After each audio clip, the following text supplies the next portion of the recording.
Dr. Strangelove, or How I Learned to Stop Worrying and Love the Bomb, 1964. While shooting aerial footage over Greenland, the sound unit camera crew accidentally filmed a secret US military base. Their plane was forced down and the crew was suspected of being Soviet spies.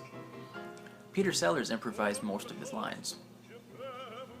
Peter Sellers was paid $1 million, 55% of the film's budget. The film led to actual changes in policy to ensure that the events depicted could never actually occur in real life. George C. Scott was reputedly annoyed that Stanley Kubrick was pushing him to overact for his role. While he vowed never to work with Kubrick again, Scott eventually saw this as one of his favorite performances. Many fans consider it some of his best work on screen. The scene where Jen Turgensen trips and falls in the war room and then gets back up and resumes talking as if nothing happened really was an accident. Stanley Kubrick mistakenly thought that it was George C. Scott really in character, so he left it in the film. The war room contains a large table of food because Stanley Kubrick intended to end the film with a custard pie fight between the Russians and the Americans. He decided not to use the footage because he found it too farcical to fit with the satirical nature of the rest of the film. The only known public showing of the pie fight was shown in a 1999 screening of the film at London's National Film Theatre following Kubrick's death. Dr. Strangelove glove is from Stanley Kubrick's personal collection. Peter Sellers was the first actor to be nominated for a single Academy Award, Best Actor, for a film in which he portrayed 3 different characters in the same film. Stanley Kubrick usually gave directions to actors without cracking a smile. However, during the shooting of this film, Kubrick was laughing a good deal of the time while Peter Sellers was performing, often so hard that he brought himself to tears. The film has the longest title for a Best Picture nominee or winner at 13 words long.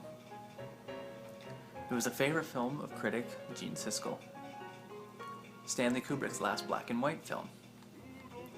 Filmed during the spring and summer of 1963, the first test screening of the film was scheduled for November 22, 1963, the day that John F. Kennedy was assassinated.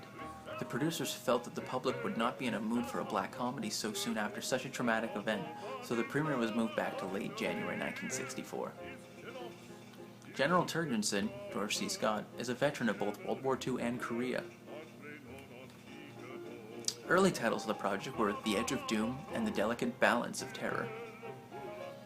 Over 10 miles of electrical cable was required to light up the giant screen in the war room set. Sterling Hayden, who plays a panoramic who is afraid of communists, was himself an American Communist member at one time.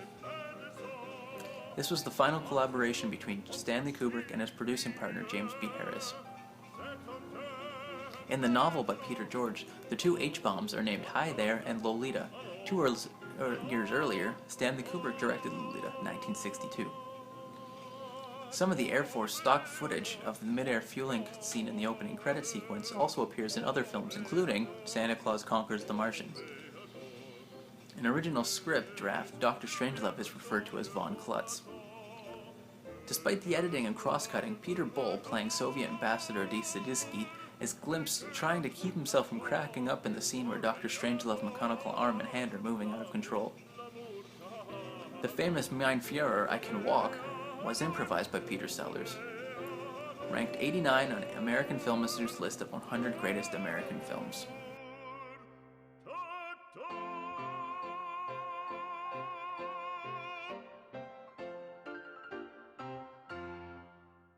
Created using Powtoon.